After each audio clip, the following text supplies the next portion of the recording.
Yok öyle bir şey yok. Bir dolandırıcılık sitesiyle başlayan saçma bir haber TV kanalına kadar taşınınca tabii biraz olay ciddiye binmiş gibi oldu ama Yakınlarınız da sanırım korkmuşlar, aramışlar sizi. çünkü yani ailem bu durumun aslında böyle olmadığını bilmesine rağmen TV kanalında yayınlanınca herhalde kızım bizden bir şey saklıyor.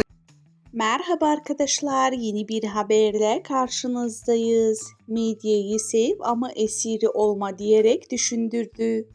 Kısa filmde medyaya gerçeklik algısını nasıl çarptırabileceğini gözleri önüne seriyor. Sango'nun fotoğraflarında görmemesini medya tarafından tükenilen bir figür haline getirdiğinde gerçek kimliğinden kaybolduğunu sembolize ediyor. Medya esiri olamam uyarısı insanlar medya tüketiminde bilinçli olmalarını hatırlatıyor. Bu kısa filmde Elçin Sango medyanın güçlü bir bireyleri üzerinde etkisini eleştirirken izleyiciler medya tüketiminde dikkatli ve bilinçli olmaları gerçeğini hatırlatıyor.